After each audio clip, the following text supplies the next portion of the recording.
Buat kepala-kepala daerah yang ada di Provinsi Aceh, jangan sampai korupsi kau Pak. Bagaimana bisa terwujud harapan dan doa itu bila Anda korupsi? Oke Pak?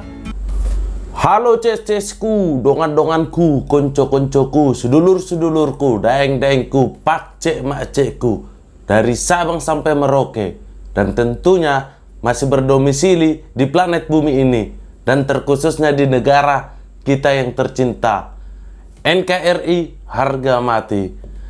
Kembali lagi di channel kita Asbun Asal Bunyi bersama saya Musang Muka Sangar, yang mukanya kayak DC-DC kan. Baik CS-CS-ku, hari ini kita akan membahas tentang logo atau lambang yang bersifat sederhana yang sering kita jumpai, terkhususnya bagi masyarakat Aceh. Bagaimana CS-CS-ku? Pada penasaran kan? Baiklah CS-CS-ku, tanpa berlama-lama lagi, mari kita berbasa-basi.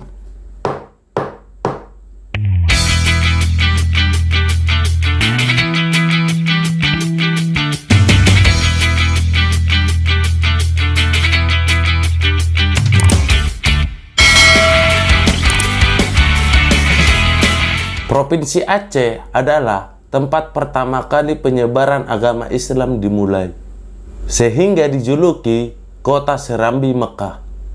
Penyebaran agama Islam ini terjadi sekitar zaman abad ke-17.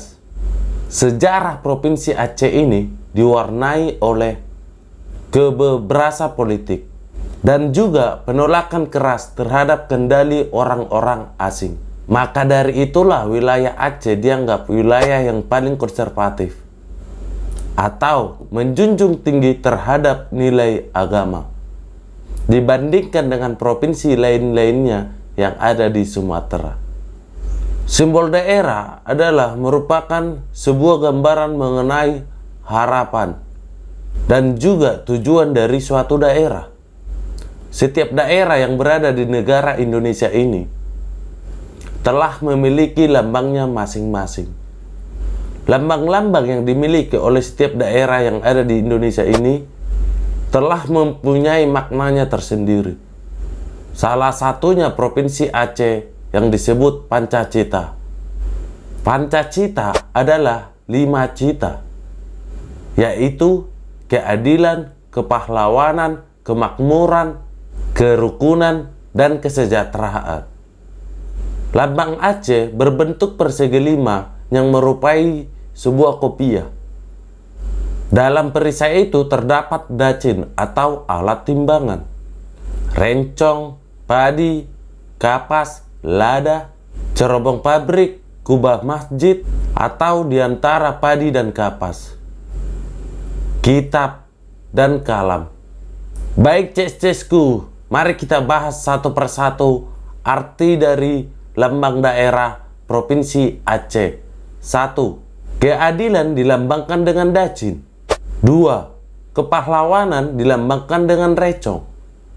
3. Kemakmuran dilambangkan dengan padi, kapas, lada, dan cerobong pabrik.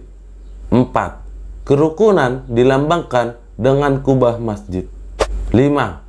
Kesejahteraan dilambangkan dengan kitab dan kalam. Arti warna yang ada dalam lambang Provinsi Aceh: 1. Warna putih melambangkan kemurnian. 2. Warna kuning melambangkan kejayaan. 3. Warna hijau melambangkan kemakmuran dan kesejahteraan. Nah, CS-CS-ku, sudah tahu kan arti dari lambang Provinsi Aceh? Semoga Provinsi Aceh semakin maju dan semakin berkembang, seperti halnya doa dan harapan yang ada dalam lambang Provinsi Aceh tersebut. Buat kepala-kepala daerah yang ada di Provinsi Aceh, jangan sampai korupsi kau Pak. Bagaimana bisa terwujud harapan dan doa itu bila Anda korupsi? Oke Pak?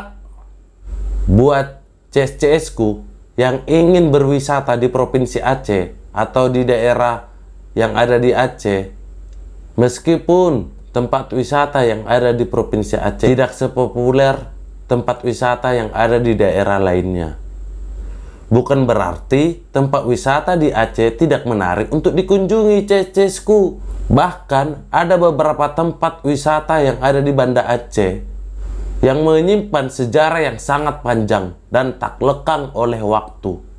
Ada banyak sekali tempat wisata di Aceh yang merupakan bangunan museum dan monumen. Contohnya, 1. Masjid Raya Baitur Rahman. Masjid ini adalah ikon utama dari Banda Aceh. Letak dari masjid ini ada di pusat kota Provinsi Aceh. Selain menjadi tempat ibadah bagi umat muslim, masjid ini merupakan saksi bisu dari perlawanan masyarakat Aceh terhadap para penjajah serta sebuah simbol dari masa kejayaan Kesultanan Aceh. Masjid Raya Baitur Rahman ini dibangun pada tahun 1612 dan menjadi benteng pertempuran untuk masyarakat Aceh dalam melawan penjajahan dari Belanda. Namun bangunan masjid yang pertama kali dibangun sempat hancur pada tahun 1879. Pada tahun 2004, masjid ini menjadi salah satu bangunan yang masih kokoh berdiri walau diterjang tsunami yang sangat hebat pada waktu itu dan masih bertahan hingga sekarang. Nomor 2, Museum Tsunami Banda Aceh. Saat berkunjung ke museum ini, pengunjung bisa merasakan suasana mencekam saat gemuruh gelombang besar tsunami mulai menuju ke pemukiman. Museum ini memiliki 4 lantai yang setiap lantainya dipajang foto-foto keadaan pasca tsunami. Daftar nama korban juga terpampang jelas di dinding. Lokasi dari Museum Tsunami ini sangat dekat dengan Masjid Raya Baitur Rahman Aceh. 3.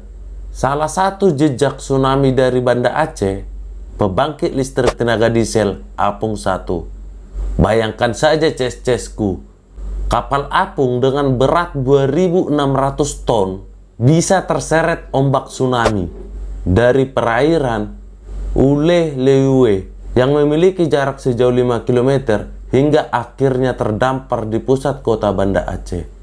4. Tujuan selanjutnya, monumen pesawat RI-001 yang letaknya berada di kota Banda Aceh.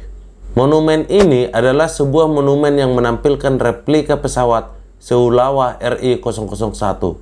Pesawat tersebut merupakan pesawat terbang pertama milik Indonesia. Pesawat ini menjadi salah satu monumen di Aceh karena sumber pembuatan pesawat ini diperoleh dari sumbangan warga Aceh. Nah, ces-cesku, itulah beberapa bagian tempat wisata dari sekian banyaknya tempat wisata yang ada di Provinsi Aceh. Jadi, ces-cesku sekalian, gak usahlah terlalu menyombongkan diri liburan ke luar negeri. Jalani dululah seluruh keindahan yang ada di Nusantara kita ini. Sayang kali rasanya orang luar aja berbondong-bondong datang ke sini. Masa kalian bangga kali wisata ke luar negeri, sedangkan orang lain aja mengagumi wisata yang ada di Indonesia ini? Banggalah kalau pergi ke luar negeri, punya urusan bisnis atau urusan dalam sekolah, bukan dari aspek liburan. Karena sayang, banyak kali tempat wisata yang ada di Nusantara kita ini yang tidak kalah jauh lebih indah tempat wisata di negara-negara yang ada di luar sana. Masa kita lebih memilih liburan ke negara orang? Kan aneh, ces-cesku. Oke, ces-cesku, sekian dulu pembahasan kita untuk hari ini. Apabila ces-cesku ingin Musang membahas sesuatu hal yang lebih menarik lagi, silakan cantumkan di kolom komentar ya, ces-cesku. Jangan lupa juga lah di like, komen, serta di-share ke kawan-kawannya. Ingat, ces-cesku, subscribe itu gratis, nggak rugi kalian kalau subscribe. Ayo kita pecah telur channel YouTube subscriber yang terbanyak di Indonesia, sebanyak 50 juta subscriber. Tidak ada kata yang tidak mungkin, ces-cesku. Amin. Apabila ada kata-kata yang salah yang membuat ces-cesku sekalian susah tidur, Saya meminta maaf ces-cesku. Saya tidak bermaksud untuk menyinggung perasaan atau melukai hati dari ces-cesku sekalian. Oke ces-cesku, uak-uak makan salak, tak di-subscribe, palaklah awak. Sekian dan terima kasih.